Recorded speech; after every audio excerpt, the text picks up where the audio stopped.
Sa isang mundong puno ng pagmamadali, may isang taong naiiba ang takbo ng oras. Habang ang lahat ay mabilis, ang kanyang mga mata ay nakakakita ng bagay na hindi napapansin ng karamihan. Bawat galaw, bawat ngiti, bawat lihim na dumaraan, lahat ay malinaw sa kanya. Ito ang kwento ng isang ordinaryong binata, na may kakaibang abilidad. Isang kakayahang magpabagal ng sandali, at makita ang kagandahan sa likod ng bilis ng mundo. May isang 25 taong gulang na batang lalaki na nagtatrabaho ng husto sa minahan ng buhangin.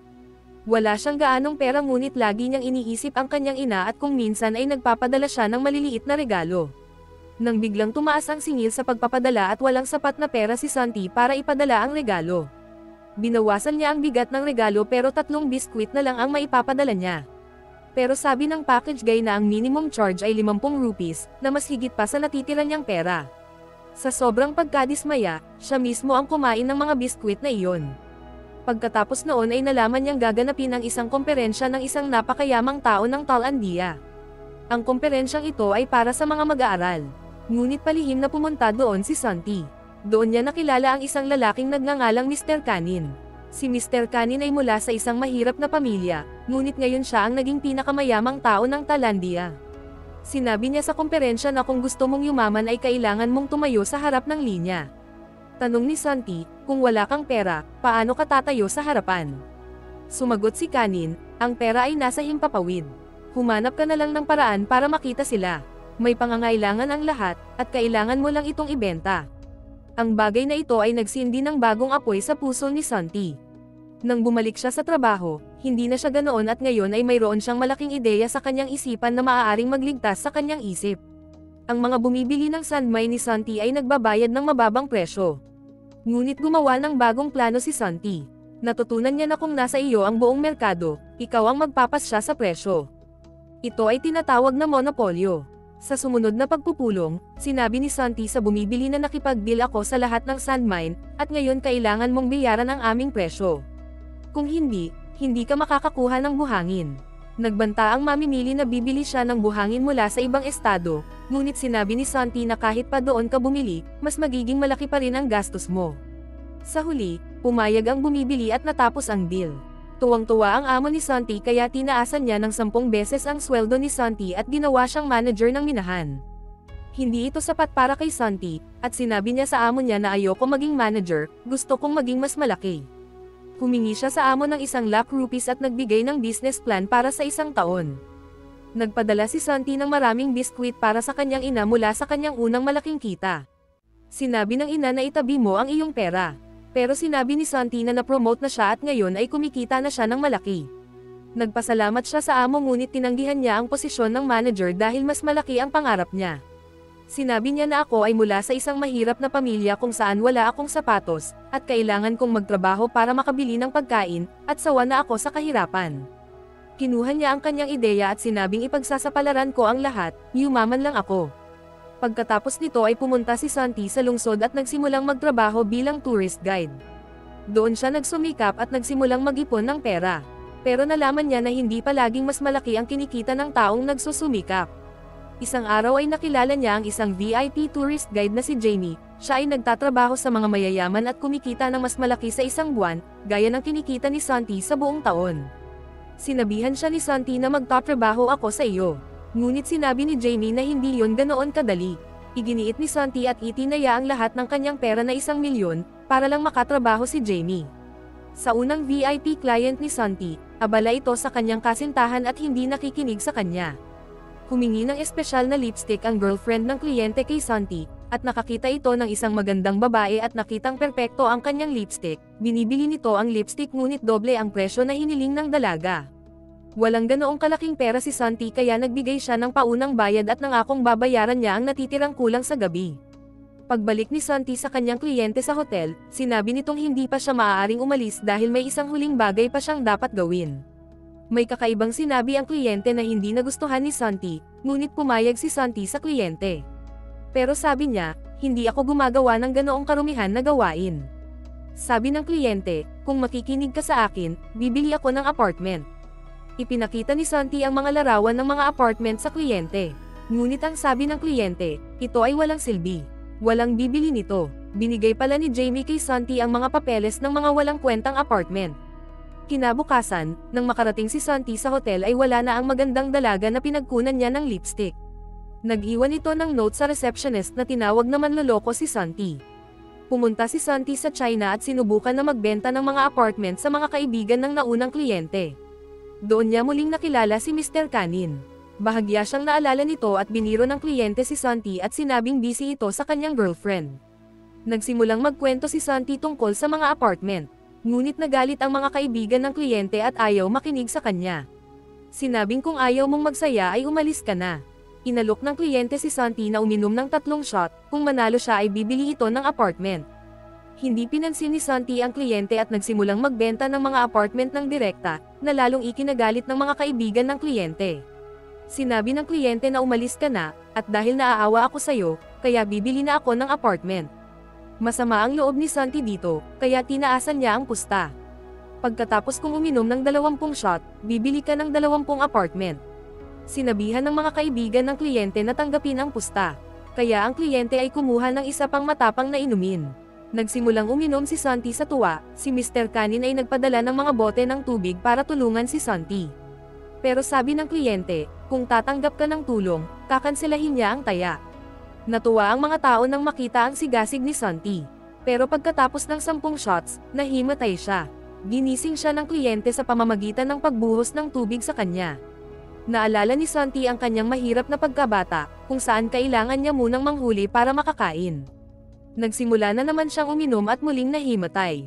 Kinabukasan, pagkagising niya ay nakaalis na ang lahat. Tumawag ang kliyente at pinagalitan si Santi, pero masaya daw ito. Sinabi niya kay Santi na nagpadala siya ng plato para sa kanyang aso.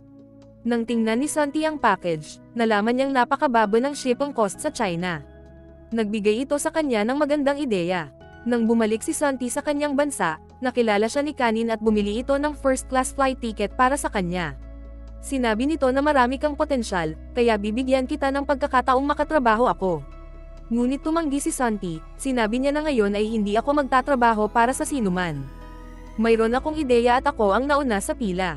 Humanga si Kanin sa narinig at hiniling niya kay Santi na ibigay sa kanya ang lahat ng kanyang pera, na pinagbilhan ng mga apartment. Para lang marinig ang kanyang ideya, sinabi ni Santi sa kanya ang kanyang plano, upang magsimula ng isang express shipping service tulad ng China at India. Nagustuhan ni Kanin ang ideyang ito at pareho silang nagsimulang magtatrabaho ng magkasama. Bilang regalo ng pagkakaibigan, binigyan ni Kanin si Santi ng mamahaling relo. Tinanggap ni Santi ang relo at nangakong magiging karapat-dapat siya rito. Nang maganap ang meeting kasama ang Chinese team, naroon ang babaeng binilhan ng lipstick ni Santi, na nagngangalang Xiao. Galit pa rin siya kay Santi dahil pakiramdam niya ay niloko siya nito. Ngunit ang iba pang miyembro ng koponan ay handa na mamuhunan sa ideya ni Santi, kahit hindi sigurado ang amo na inchik na makakapagpatakbo si Santi ng ganoong kalaking proyekto. Nagkwento si Santi sa kanyang pagkabata, siya ay napakahirap na nag-iipon ng pera sa loob ng 2 buwan, para makabili ng instant noodles. Minsang pumunta siya sa syudad, nalaman niyang mas mura ang pansit doon dahil mas mura ang shipping cost. Aniya, ang pangarap ko ay kahit ang mga taga-nayon ay makabili ng instant noodles sa lungsod. Medyo nasiyahan ang boss sa kwentong ito pero sabi ni Xiao na kailangan pa nating mag-imbestiga. Hindi mapakali si Santi. Nagtrabaho siya bilang tourist guide para sa Chinese team para makausap niya si Xiao at malaman ang dahilan ng pagpapahinto sa deal. Sabi ni Xiao, mukhang nagmamadali ka at nalaman ko na nagbayad ka ng mga tao para magpadala ng mga peking pakete para mas malaki ang market. Unang itinanggi ito ni Santi, pero kalaunan ay tinanggap niya na totoo. Sinabi ni Kanin kay Santi na hindi ito mali. Mali lang na nahuli ka. Binigyan ni Kanin ng tseke si Santi para masuhulan niya si Xiao at ma-finalize ang deal. Ngunit may tumawag mula sa nayon ni Santi. Ang kanyang nakababatang kapatid ay naaresto. Pinuntahan ni Santi ang kanyang kapatid at sinabi sa kanya, huwag nang makisali sa gulo mula ngayon. Isipin mo ang ating ina. Sinagot siya nito na ako lang ang kasama ng nanay mo, at nagpunta ka sa lungsod. Nang marinig ito ay nagalit si Santi. Binigyan niya ng pera ang kapatid, ngunit inihagis nito pabalik ang pera at sinabing, katulad ka rin ng tatay, minsan dumadating, nagbibigay ng pera at umaalis.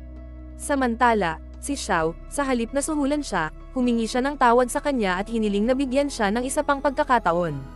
Kinabukasan sa meeting, nagbigay ng magandang balita si Xiao. Natapos ang deal at 50 sangay ang bubuksan para sa Thunder Express. Nagdiwang si Santi kasama ang kanyang koponan at pinuri rin siya ni Kanin. Maya-maya ay tinawagan ni Santi ang kanyang ina ngunit hindi nagkaroon ng oras para sabihin sa kanya. Kinabukasan ay babalik si Xiao sa kanyang bansa, tinanong siya ni Santi kung bakit niya inaprubahan ang deal. Sinabi ni Xiao na lahat tayo ay deserve ang second chance. Natuwa si Santi at hiningi ang number niya. Binigyan siya ng regalo ni Santi at binayaran din ang natitirang halaga ng lipstick. Pagkatapos nito ay nagpa siya si Santi na putulin ang ugnayan sa kanyang ama. Pinuntahan niya ito at binili ang kanyang lumang bahay para maalagaan niya ang kanyang ina at kapatid. Nagsimulang magtrabaho si Santi bilang isang trabahador dahil gusto niyang magbukas ng mga sangay sa lalong madaling panahon ngunit nagbigay si Xiao ng masamang balita. Nag-invest si Kanin ng mas maraming pera sa kumpanya at binawasan ang 19% shares ni Santi sa 8.9%. Ginawa ni Kanin ang lahat ng ito para mamuno sa kumpanya. Nagalit si Santi ngunit hindi siya sumuko. Sinabi kay Kanin na palalakihin ko ang kumpanya ko, 10 beses na mas malaki sa kumpanya mo. Pinagtawanan siya ni Kanin at sinabing hindi ka magiging higit sa isang langaw. Pagkatapos ay nakilala niya si Luigi, isang magaling na programmer ngunit nawala rin ang kanyang kumpanya dahil sa panloloko. Nangako si Santi kay Luigi na hindi ito mangyayari sa akin, pero kakaiba si Luigi at sinabi niyang hindi ka tama para sa akin. Malapit na niyang makilala ang anak ni Kanin na humihiling sa kanya na gawin ang kanyang app. Nakita ni Luigi na bobo ang anak ni Kanin at wala siyang alam, kaya tumanggi siyang magtrabaho kasama si Kanin. Pinuntahan siya ni Santi sa airport pero sa daan ay pinigilan siya ni Luigi at sinabing hindi kita pababayaan ng ganito. Sinabi niyang bawat minutong hindi kami nagtatrabaho ay nalulugi kami. Natawa si Luigi at sinabing baliw kang talaga. Kaya naman makikipagtulungan ako sa'yo, kasi medyo baliw din ako. Sinabi niya ito kay Xiao, ngunit may sariling problema si Xiao. Nagkaroon ng kasong panloloko sa kanyang ama at ayaw niyang kumuha ng pera sa kanyang mayaman na kasintahan. Ipinagpaliban niya ng 2 taon ang kasal dahil gusto niyang kumita sa pagtatrabaho sa kumpanya kasama si Santi. Nais ni Xiao na ilagay ang lahat ng kanyang pagsisikap sa kumpanya ni Santi upang mabayaran ang utang ng kanyang ama at makauwi. Sinabi niya sa kanyang nobyo na papakasalan niya ito kapag naging matagumpay ang kumpanya. Si Santi at Luigi ay nagsimulang gumawa ng kanilang koponan. Sinabi ni Santi na kung sino man ang dumating para sa interview, at magsabing bigyan mo ako ng shares ng kumpanya imbes na sweldo, dahil isusugal ko na ang lahat. Hindi nagustuhan ni Luigi ang ideyang ito pero desperado na si Santi kaya magtatrabaho siya. Pinipilit ni Kanin ang kanyang anak na magtrabaho ng mabilis ngunit tamad ang kanyang anak. Nagsimulang magtrabaho ang team ni Santi sa isang gusali kung saan sinabi ni Luigi sa kanyang team na kailangan nilang gawin ang unang interface ng app sa loob ng 3 araw. Nagpupunta sina Santi at Xiao sa bawat party, meeting o kahit saang lugar kung saan naruroon ang mga mayayaman para maghanap ng mga investor. Natitiyak nilang may mamumuhunan ng pera sa kanilang ideya ngunit walang nagtitiwala sa bagong kumpanya. Sinabi niya na sa isang lugar ay makikita ng isang mayamang tao ang ating potensyal. Ngunit pagkatapos ay inilunsad ng kumpanya ni Kanin ang kumpanya nito. Nais nilang iwanan sila sa pamamagitan ng paggamit ng ideya ni Santi. Ginawang slogan ng kumpanya ni Kanin ang kwento ni Santi na ikinagalit nito. Pero ginawa niya itong lakas at sinabing sisirain niya ang kumpanya ni Kanin. Pagbalik sa opisina, lumabas ang isang programmer girl na umiiyak. Pinaalis siya ni Luigi dahil humihingi siya ng pahintulot para makita ang kanyang ina na may sakit. Nagalit si Santi at nagkaroon ng malaking away sa team. Pakiramdam ni Luigi na kung hindi sila kukuha ng mga mamumuhunan, mawawala ang lahat ng kanilang pinaghirapan. Pagkatapos ay tinawagan si Xiao ng isang mamumuhunan, at gustong makipagkita sa kanila. Nakita ng mamumuhunan ang kanilang pagsisikap at binigyan sila ng 5 minuto. Ipinaliwanag ni Santi ang kanyang proyekto. Pero sabi ng investor, hindi ko kailangan marinig ang lahat, gusto kong mamuhunan sa inyo, ngunit sabihin niyo sa akin kung paano matatalo ang kumpanya ni Kanin. Sinabi ni Santi na door-to-door delivery sila, at sa pamamagitan nito may iwan nila ang sinuman. Na-impress ang investor at mag-i-invest ng 30% ng kumpanya, gusto ng sumang-ayon ni Santi, ngunit pinigilan siya ni Luigi at sinabing ang pagbibigay ng 30% ay nangangahulugan ng pagbebenta ng kumpanya. Kaya 15% lang ang inaalok ni Santi sa investor. Sinabi ng mamumuhunan na ito ay hindi sapat at umalis. Ito ay isang malaking pagkabigla para sa koponan dahil ang mamumuhunan na iyon ang kanilang huling pag-asa. Pero maya-maya, tumawag ang investor at sinabing payag na siya sa 15% pero palitan niyo ang pangalan ng kumpanya. Ang koponan ay nagtrabaho ng husto at naghanda para sa paglulunsad ng proyekto. Upang magdiwang, isinama ni Santi ang kanyang koponan sa isang picnic. Pero workaholic si Luigi at hindi siya mapakali. Isang gabing umuulan, sinabi ni Xiao na ang ginagawa nila ay parang paghabol ng bagyo. Sumagot si Santi na madali lang ito dahil walang ibang naglalakas loob na gawin ito. Dito nakuha ang pangalan ng kanilang kumpanya. Handa na ang lahat para sa paglulunsad ng Thunder Express. Ang kailangan lang nila ay mga delivery people. Pagkatapos ay dumating ang matandang kaibigan ni Santi na katrabaho sa bundok, mga nakamotorsiklo at mga mukhang gun, pero totoo sa puso. Isinama siya ni Santi sa kanyang team. Dumating din ang nakababatang kapatid ni Santi na si Monty kasama ang kaibigan. Hindi ito nagustuhan ni Santi dahil gusto niyang manatili si Monty sa kanyang ina at mag-aral. Ngunit nais din ni Monty na maging matagumpay tulad ng kanyang kuya. Ang Thunder Express ay ilulunsad sa susunod na araw. Nagpatakbo sila ng isang malaking kampanya sa advertising. Ang Thunder Express ay gagawa ng isang splash sa merkado sa pamamagitan ng door-to-door na paghahatid. Bawat motorista ay magtatrabaho na parang isang maliit na sangay upang ang kanilang mga sangay ay higit pa sa kumpanya ni Kanin. Sa araw ng paglulunsad, nagmamay-ari ang Thunder Express ng 4,000 pakete sa unang araw. Maraming mga pakete ang ipinadala sa mga peking address tulad ng mga bakanteng bahay o bakanteng lupain. Mahirap maabot ang mga address na ito at ang mga taong naghahatid ay nag-aksaya ng maraming gasolina. Ang lahat ng ito ay plano ng kumpanya ni Kanin upang tumaas ang mga gastusin ni Thunder at siya ay matalo. Nagsimula na ring mapuno ang kanyang bodega ng mga peking pakete. Nakita ni Santi na ang mga peking paketeng ito ay panlilin lang ni Kanin. Alam ni Kanin na malaking banta si Santi. Ipinakita niya sa kanyang anak ang isang painting na ginawa ng isang mahirap na bata na may mantika dahil wala siyang pera para sa canvas. Sinabi ni Kanin na ang kahirapan ay gumagawa sa mga tao na maging malikhain at si Santi ay may ganoong pagkamalikhain. Samantala, sinugod si Santi ng isang kliyente dahil sa late delivery ng pabango.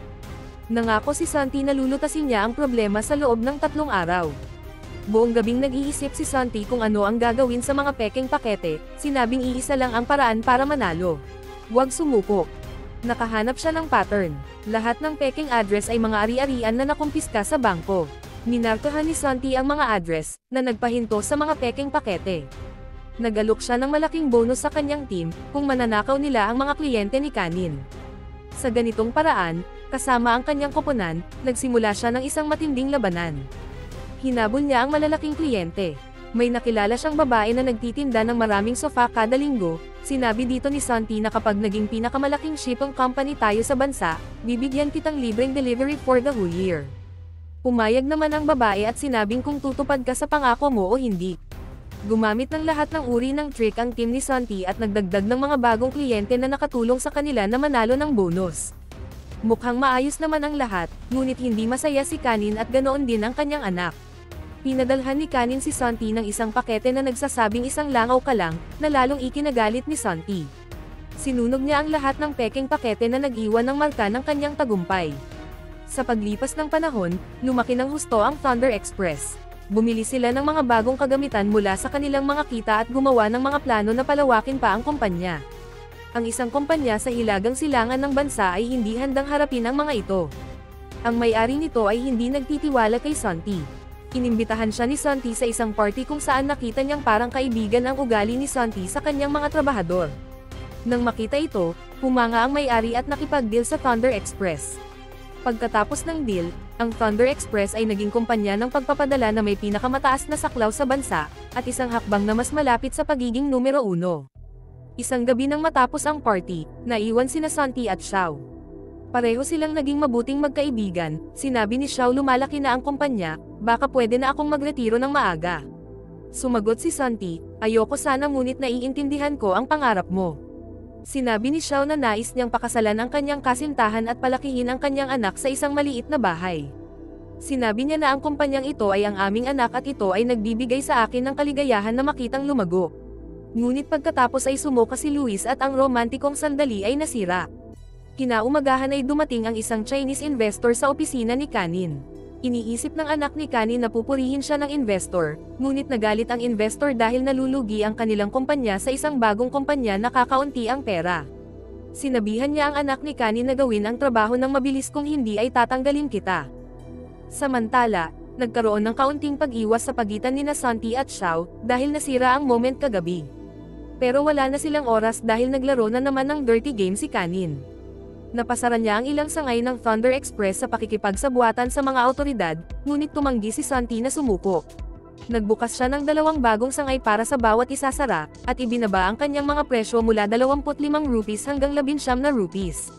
Tinawagan ni Kanin si Santi at pinukaw siya. Huwag kang magsimula ng digmaan sa presyo, kung hindi ito kayang bayaran ng iyong maliit na kumpanya. Ngunit sinabi ni Santi na hindi ako nagsisimula ng digmaan, ibababa ko ang presyo, hanggang sa matalo kita.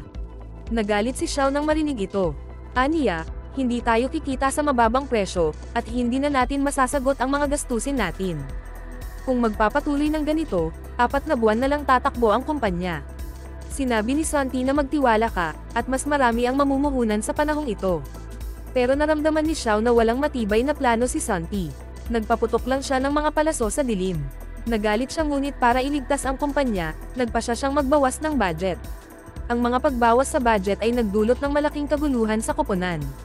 Ang mga manggagawa ay kailangang magtrabaho ng higit pa ngunit nakakakuha ng mas kaunting sweldo. Ang unang linggo ay maayos ngunit ang tensyon ay tumataas. Nang gabing yon, dumating ang nobyo ni Xiao upang makipagkita sa kanya. Nagpakilala dito si Santi, at sa hapunan ng gabing iyon, nakita ni Santi na iba talaga si Xiao sa kanyang nobyo. Siya ay masayahin at malambot, samantalang sa opisina, siya ay mahigpit at malamig. Pagkatapos ng hapunan, pinuri ni Santi ang kanyang kumpanya at sinabing hindi posible ang lahat ng ito kung wala si Xiao. Sinabi ng fiancé ni Xiao na magbenta sila ng 5% shares, makakadagdag ito sa pera ng kumpanya. Sinabi ni Xiao na hindi ito kailangan. Nang marinig ito ay nagalit ang kanyang fiancé, at sinabing nangako ka na magpapakasal in 2 years, ngunit tingnan mo ang pananalapi ng kumpanya. Sa price war makakatagal ka lang ng ilang buwan. Natakot siya na mawawalan ng saysay ang lahat ng pagsisikap ni Xiao. Sa hotel, sinabi ng fiancé na aalis na siya dahil ang tagumpay ng Thunder ay nakasalalay sa malaking swerte. Nang sumunod na araw ay lumala ang mga pangyayari. Nagwelga ang mga delivery worker. Sinubukan ni Santi na magpaliwanag ngunit maging ang kanyang kapatid ay tutol sa kanya. Maraming manggagawa ang nagre-resign at ang ilang kaibigan ni Santi ay nagnanakaw sa kumpanya. Hindi niya pinatawad ang kanyang mga kaibigan sa pagnanakaw. Dahil kung hindi niya gagawin ito, mawawalan ng respeto ang iba pang manggagawa. Ang pagkawala ng respeto sa panahong ito ay mapanganib para sa kumpanya. Ang kumpanya ng K9 ay naglunsad ng isang kampanyang ligtas na pakete matapos mag-leak ang video ng mga nasunog na pakete ng Thunder. Nagdala ito ng masamang pangalan kay Thunder. Sinubukan ni Santi na magpaliwanag ngunit binili ng K9 ang media. At tuluyan nang nabasag si Santi. Akala niya ay matatalo na siya, pero hinimok ni Xiao si Santi at sinabing huwag kang magpapatalo, dahil kapag natalo ka ay matatalo tayong lahat. Habang papalabas ng opisina, may isang bala na may kalakip na liham sa sasakyan ni Santi na nagsasabing, ito ang presyo ng iyong buhay. Natakot si Santi at ayaw nang lumabas ng opisina. Ngunit pagkatapos ay dumating ang isang malaking pagkakataon. Isang tindahan ng electronics ang gustong magsimula ng negosyo nito sa bansa at naghahanap ng isang kumpanya ng pagpapadala. Ang lahat ng mga kumpanya sa pagpapadala ay nasa isang kompetisyon kung saan nagpadala sila ng mga baso ng champagne. Ang kumpanyang aabot ng hindi nababasag ang salamin ay pupunta sa susunod na round. Ang Thunder Express ay hindi pa dumarating ang mga baso. Naisip ni Santi na nangyayari ito dahil sa kakulangan ng mga delivery worker. Sa wakas ay dumating ang delivery boy, at nang mabuksan ang mga baso ay ayos ang lahat at pumasok ang Thunder Express sa susunod na round. Ang susunod na round ay ang pinakamalaking kaganapan sa Asia 11-11 kung saan nagaganap ang pinakamataas na benta. Ang kumpanyang mananalo ng pinakamaraming puntos dito ang mananalo sa kontrata. Ngunit malayo pa ang 11-11 at walang sapat na pera si Thunder para tumagal hanggang doon. Humingi sila ng karagdagang pera mula sa mamumuhunan, sinabi ng investor na okay, pero bigyan mo ako ng 15% more shares para maging 30% ang total shared ko sa kumpanya. Ngunit tumanggi sina Santi at Luigi. Sinabi ni Xiao na hindi kami maaaring umupo lang, pupunta ako at muling makikiusap sa bangko. Pagkatapos nito, nakita ni Santi sa kanyang CCTV na ang kanyang nakababatang kapatid ang naglagay ng bala sa kanyang sasakyan. Pagkatapos ay pumunta si Santi sa kanyang bahay at tinanong ang kanyang kapatid kung ano ang gusto mo, at inilagay ang bala sa harap nito. Sinabi ng kapatid na parang pabigat ka sa kumpanya. Habang ginagawa namin ang lahat ng trabaho, binawasan mo pa rin ang sahod namin. Higit pa doon, tinanggal mo sa trabaho ang mga matatandang kaibigan mo dahil sa isang pagkakamali. Ang balang ito ay upang ipakita sa iyo na anumang bagay ay maaaring mangyari. Binigyan ng pagkakataon ni Santi ang kanyang kapatid at ilinagay niya ang bala sa kanyang baril, at sinabing kung gusto mong kumpletuhin ang banta at pagkilos, kalabitin mo ang gatilyo at magpaputok. Natakot ang kapatid niya at sinabing wag magbibiro ng ganito. Sinabi ni Santi na madali ang pagtakbo, ngunit ang patuloy na lumaban ay ang tunay na katapangan. Ginawa niyang team leader ng delivery team ang kanyang kapatid at kinausap ang dati niyang kaibigan, ngunit nadama nito na nagtaksil sa kanila ang kapatid. Dito naglaro si Kanin ng isa pang maruming hakbang. Nagalok siyang bilhin ng Thunder Express at sinabing bibigyan niya si Santi ng 20% na higit pa sa presyo ng kumpanya. Sinabing alam niya ang kalagayan niya sa pananalapi. Nagalit si Santi dahil pakiramdam niya ay nilik ni Xiao ang mga sikreto ng kumpanya. Sinabi ni Xiao na hindi niya gagawin iyon. Pumayag si Santi, pero sinabi niya kay Kanin, na kung gusto mong bilhin ang kumpanya ay gawin mong ×10. Tinawag siyang tanga ni Kanin. Sinabi ni Xiao na walang bangko ang nagbibigay sa kanila ng pautang, at ang alok ni Kanin ay marahil ang kanilang pinakamahusay na pagpipilian dahil hindi sila makakasurvive hanggang dumating ang 11/11. Nagalit si Santi at sinabi kay Xiao, na kung gusto mo, pwede kang magpakasal at umalis sa kumpanya ngayon din. Nagalit din si Xiao kaya inayos niya ang kanyang mga gamit at pumunta sa investor. Naisip ni Santi na ibinenta ni Xiao ang 30% ng kumpanya sa investor. Pero ang totoo, ibinenta nito ang 5% shares at umutang para sa kumpanya, para makasurvive hanggang dumating ang 11/11. Nang malaman niya ang totoo, siya ay napahiya. Sinabi ni Xiao na ibinenta niya ang kanyang mga share at nag-loan para mabuhay ang kumpanya. Ayaw kunin ni Santi ang utang na ito. Pero sabi ni Xiao wala ng ibang paraan. Nang gabing iyon ay tinawagan ni Xiao ang kanyang fiancé at sinabi sa kanya na hindi siya umuwi ng China at nanatili sa hotel. Nagsimula siyang umiyak at nagsabi ng kaunti pa, pagkatapos lang ng 11/11 ay magpapakasal na ako sayo. Manalo man tayo o matalo. Iniisip ni Santi kung anong kampanya ang gagawin para sa 11/11. Tinawagan niya ang kanyang pinagkakatiwalaang koponan at sinabi sa kanila ang isang lihim na plano. Hinala niya na may nangyayari sa kumpanya, kaya itinago niya ang kanyang plano. Ang kanyang plano ay maghatid sa loob ng 24 na oras ang Thunder Express na hindi magagawa ng ibang kumpanya. Ngunit nagkaroon ng malaking problema. Isang babae sa team ni Luigi, ang anak ng manloloko na si Kanin ay nagbibigay sa kanya ng pera para sa pagpapagamot ng kanyang ina, at hiniling nito sa kanya na isabotahe ang sistema ng Thunder. Isang araw bago ang clan point sa Iran, hinimok ni Santi ang kanyang koponan. Sinabi niya na ito na ang huling laban natin. Kinausap din ni Luigi ang kanyang team, at ang staff niyang babae. Humingi siya ng tawad na naging harsh siya sa kanya at sinabing kapag nanalo tayo, pupunta tayo sa nanay mo sa ospital. Masama ang pakiramdam ng babae, dahil ipinagkanulo niya ang koponan. Kinabukasan, inilunsad ang 11/11 at naging hit ang kampanya ng Thunder Express. Nagustuhan sila ng mga tao, ngunit ang kumpanya ni Kanin ay naglunsad din ng parehong 24 hours na kampanya sa paghahatid. Nauna kami sabi ni Santi kaya kami ang mananalo. Nagkaroon ng tunggalian sa pagitan ng dalawang kumpanya. Ipinaglalaban ng mga manggagawa ng Thunder ang kanilang mga trabaho dahil kapag natalo ang kumpanya, mawawalan ng trabaho ang lahat. Mas maganda ang gamit ng kumpanya ni Kanin pero nahuhuli pa rin sila. At sa huling barahan ng anak ni Kanin, sinabi niya sa staff ni Luigi na i-crash ang system ni Thunder at ipapadala ang kanyang ina para sa dayuhang paggamot. Ginawa ito ng staff dahil pinakamahalaga sa kanya ang buhay ng kanyang ina. Nagulo ang lahat ng utos at nag-shutdown ang lahat ng system ng Thunder Express. Sinabihan ni Santi si Luigi na ayusin ang system, ngunit sinabi ni Luigi na aabutan ng 20 oras para ayusin ito. Natatambak ang mga order at hindi humihinto ang mga truck. Kung hindi malulutas ang problemang ito, matatalo si Thunder. Sinabi ni Santi sa staff, umalis ka na lang at hindi kita ibibigay sa pulis. Lalong sumama ang pakiramdam ng staff dahil sa totoo lang, labag ito sa kanyang kalooban. Pagkatapos ay may naisip si Santi, na pagpasyahan nilang ayusin ng mano-mano ang mga order. Bibigyan ko ang bawat isa ng 1,000 watt sa isang araw.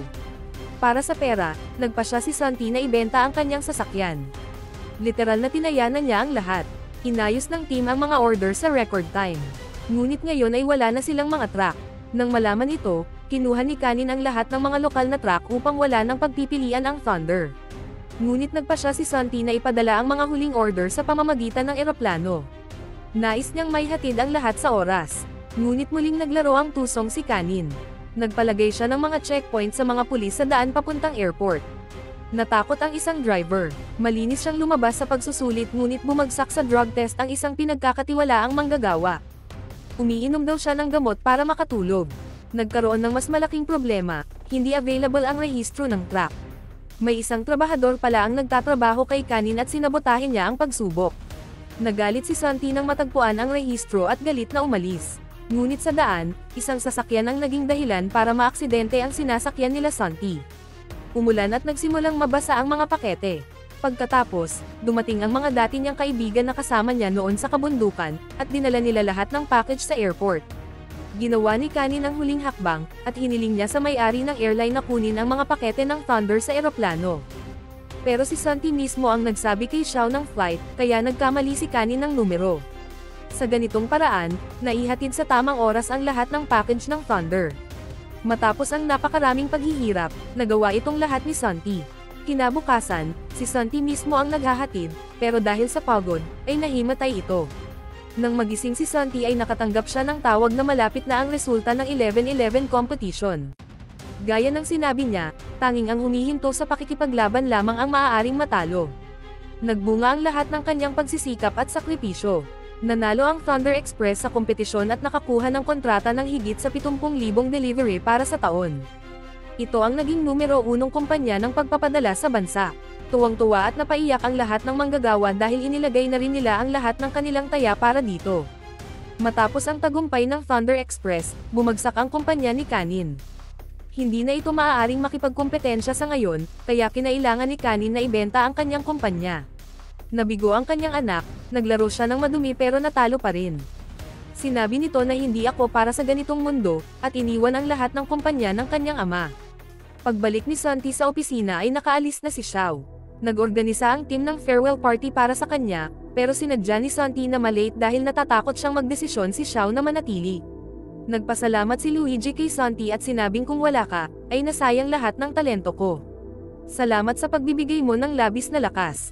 Sa paglipas ng panahon, ang Thunder Express ay naging pinakamalaking kumpanya sa bansa at si Santi ay naging isa sa pinakamayamang tao ng bansa. Nakita ng matandang amo niya ang litrato ni Santi sa dyaryo at natuwa siya dahil suot pa rin ni Santi ang bracelet na binigay nito sa kanya. Isang araw gustong sabihin ni Santi sa kanyang ina na siya ang may-ari ng sarili niyang kumpanya. Hindi niya sinabi sa kanyang ina para hindi ito mag-alala. Ngunit nang sasabihin na niya ito, nalaman na niya yun dahil nasabi na sa kanya ng kanyang nakababatang kapatid na si Monty ang lahat. Sinabi nitong ipinagmamalaki kita anak. Pinuntahan ni Santi si Xiao at ibinalik ang perang ginastos niya para sa kanyang kumpanya. Nagpasalamat siya kay Xiao at sinabing, pinigilan mo akong sumuko at sinuportahan hanggang sa huli. Pagkatapos ay nagpaalam ito sa kanya at umalis. Natupad ni Xiao ang kanyang pangarap at nag-asawa siya, nagkaroon ng anak at tumira sa isang malaking bahay kasama ang kanyang asawa at anak. Pagkatapos ay pinuntahan niya si Kanin na malapit ng magretiro. Ngunit iginagalang nila ang isa't isa dahil pareho silang nakagawa ng sariling imperyo, at parehong nagpaalam sa isa't isa ng may paggalang. Dito nagtatapos ang kwentong ito, sana ay nagustuhan nyo at maraming salamat po sa inyong panunood.